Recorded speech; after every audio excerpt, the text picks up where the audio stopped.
Bonjour. Alors aujourd'hui, quelques questions de jury sur une leçon assez classique, souvent prise par les candidats, c'est groupe linéaire et sous-groupe. Alors ça va être plus un fil de discussion que des questions de jury qui seraient indépendantes. Oui, c'est un fil de discussion et vous allez voir que le fil arrive à passer à travers pas mal de mailles des problématiques de la leçon. Alors question 1, il faut montrer que le centralisateur de SLN de K dans GLN de K est isomorphe à K étoile. Par les homothéties, ça veut dire que si, d'une part, que si un élément de GLN de K commute avec tous les éléments de tout le groupe SLN de K, alors c'est une homothétie. Donc à partir de ce moment-là, comme la réciproque est évidente, on va bien avoir en tant que groupe exactement K étoile. Alors question 2. On regarde cet ensemble-là, GIJ, c'est l'ensemble des IN plus lambda EIJ. EIJ, c'est les matrices élémentaires. Donc on fixe I et J, avec I différent de J, attention. Donc je reprends IN plus lambda EIJ, avec lambda qui part pour K. Il faut montrer que ça forme un sous-groupe de SLN de K. Voilà. Et la question, c'est... la seconde question, parce que celle-là, elle est assez facile. Quelle est l'intersection des centralisateurs des GIJ? Vous voyez, j'ai pas mis beaucoup de place, parce que ça va être vite vu. Donc maintenant, question 3. Soit H un sous-groupe fini, distingué de GLN de K, avec K infini. Voilà. Montrer que H est isomorphe à un sous-groupe cyclique de K étoile. Voilà. Et puis, bon, après, même si c'est pas la question 4, mais c'est la question 3 bis, donner un contre-exemple quand K est fini. Voilà, vous allez voir qu'on va rencontrer pas mal de résultats clés de la leçon. Voilà. Alors, la question 1 porte surtout sur le fait de savoir, d'avoir le réflexe de montrer qu'on a des homothéties. Comment montrer qu'un élément, qu'un endomorphisme en général, est une homothétie? Et généralement, ça se fait par la géométrie, c'est-à-dire en montrant que toute droite est stabilisée. Surtout avec le centralisateur. Comment on peut montrer que toute droite est stabilisée quand on commute? Eh bien, forcément, toute droite est stabilisée si on arrive à exprimer cette droite comme un sous-espace propre d'un certain endomorphisme avec lequel on commute. Voilà, donc toutes les idées sont là, faut bien les connaître, elles sont classiques. Si U rond V, donc oui, du coup c'est vrai que je préfère pour l'instant travailler non pas sur des matrices, mais sur les endomorphismes. Ça aussi c'est un réflexe, parce que puisqu'on va passer à la géométrie, les matrices sont pas très souples, sont pas assez souples pour être adaptées à n'importe quelle droite que l'on va prendre. Alors que les endomorphismes, il n'y a pas de problème, il n'y a qu'à changer de base.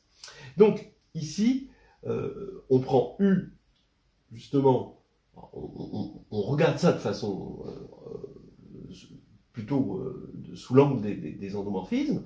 On prend U dans le centralisateur de SL de E, finalement, dans GL de E, E c'est un espace vectoriel de dimension n sur K. Donc U va fixer toutes les droites, c'est ça qu'on va montrer. Et on sait, bon, ça s'appelle le lemme de Chour, mais c'est très facile à montrer, que quand on stabilise toutes les droites, on est une homothétie. C'est comme ça qu'on va le montrer.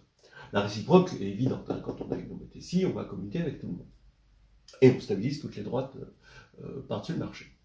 Alors juste une parenthèse, c'est démontré dans Histoire hédoniste de groupe et de géométrie, et aussi dans Carnet de voyage en algébrie. Vous pouvez trouver la preuve, mais vous pouvez la faire vous-même, elle est très simple. Alors, allons-y, montrons que ça fixe toutes les droites. Vous prenez D, une droite. Maintenant, vous allez partir de E1, un vecteur non nul de D, et que vous complétez en une base. Voilà. Et maintenant, vous prenez pour V, il faut que U commute avec V, mais il faut que V soit dans SLN.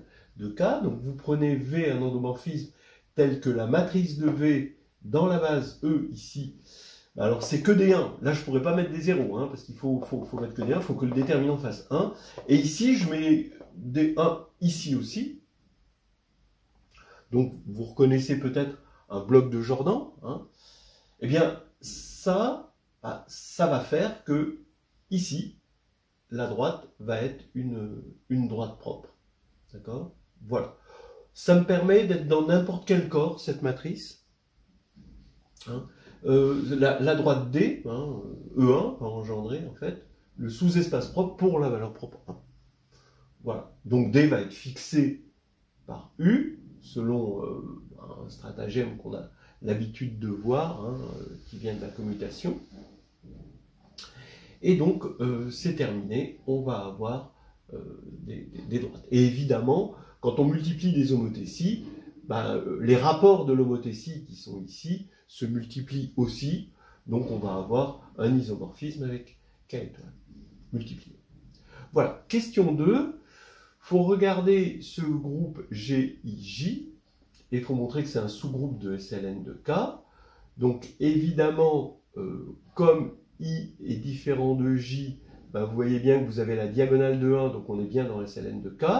Maintenant, il faut montrer, faut regarder ce qui se passe avec le produit. Quand vous faites IN plus lambda EIJ fois IN plus lambda prime EIJ, comme EIJ fois EIJ est égal à 0, parce que I est différent de J, il y a une espèce de relation de Schall quand on multiplie les matrices élémentaires. Et donc, on va avoir IN plus lambda prime EIJ. Voilà. Bon, ça y est, on a compris. Si on prenait l'inverse, on aurait moins ici, évidemment. Hein. Si vous mettez moins, vous avez l'inverse. Bon, on a compris ce qui se passe. GIJ, c'est un groupe, c'est un sous-groupe de SLN de K, qui est isomorphe à K+. D'accord? Le groupe additif K. Alors maintenant, on nous demande quelle est l'intersection des centralisateurs des GIJ. Si on doit commuter avec tout ça, en particulier pour lambda égale 1, on commute avec toutes les matrices de transvection. Et donc, commuter avec toutes les matrices de transvection, comme les matrices de transvection engendrent SLN, eh bien, ça va commuter, ça va être dans le centralisateur de SLN, et donc, c'est K étoile, hein, la réciproque est évidente. Justement, c'est là qu'il faut dégainer que les transvections engendrent SLN, qui est dans toute bonne leçon sur le groupe linéaire. Voilà. Alors, là, si on doit faire le bilan, pour l'instant, les réflexes dans cette leçon, c'est de bien savoir que homothétie, c'est lié à fixer toutes les droites, et que il faut réaliser une droite comme sous-espace propre pour faire marcher le commutant. Et deuxièmement, savoir que les transvections engendrent SLN. Remarquez qu'on a ces sous-groupes remarquables, il faut bien reconnaître. Voilà. Alors maintenant, question 3. Soit H, sous-groupe distingué de GLN de K avec K infini, H fini. Alors qu'est-ce qu'on peut faire avec ça? La première chose, c'est peut-être de se dire K est infini. Comment je vais utiliser K infini? Alors K infini s'utilise toujours de la même manière. C'est-à-dire qu'un polynôme qui a une infinité de racines, que les fonctions polynomiales nulles sont des polynômes nuls. C'est pratiquement la seule chose qu'il faut avoir comme idée, qu'à un moment on va se servir de polynôme. Ça c'est important. Maintenant, à partir du moment où il est distingué, bon, on peut se dire, voilà, avec ces GIJ, on va créer un morphisme du groupe vers haute H. Effectivement, comme H est distingué, GIJ agit par conjugaison sur H, donc on a un morphisme bien défini de conjugaison qui a T, associe la conjugaison par T, c'est bien défini parce que H est effectivement distingué. Qu'est-ce que c'est que le noyau de phi? Le noyau de phi, c'est l'ensemble des T tels que TA, des T tels que TA égale AT, quel que soit A dans H, évidemment. Alors, je l'ai mis comme ça, plutôt que TAT-1 égale A, parce que ici, comme ceci, on se rend compte, en voyant la forme d'un élément T, que ces équations, toutes ces équations pour tout A, ça va nous fournir des équations polynomiales en les lambda. Donc, ça veut dire que si je prends T, moi je l'appelle T lambda, d'accord? Voilà, ben, c'est des T lambda ici. Ben, ici, ça va revenir à dire PK de lambda égale 0 pour un certain polynôme. Ce sont des équations, c'est un système d'équations polynomiales, même je dirais de degré 1. Hein. Je ne m'avance pas beaucoup à dire c'est de degré 1, mais c'est polynomial. Et en fait, s'il y a un seul polynôme dans la famille des polynômes ici qui est non nul, alors forcément, ça va restreindre le nombre de lambda à un nombre fini. Voilà. Hein. Bon, je pourrais le faire avec du degré 1, mais c'est très général avec des polynômes. Donc, on aurait tiers phi fini. Mais là, on a un groupe infini, parce qu'il est isomorphe à K+, et que ça, c'est infini, et ça, c'est fini, puisque H est fini, donc les automorphismes de H, même les bijections de H sont finies. Donc on a infini, fini, ok. Ben, le noyau ne peut pas être fini. Sinon, on aurait de l'infini qui s'injecterait dans du fini. Donc c'est impossible. Ce qui veut dire que les pk sont tous nuls.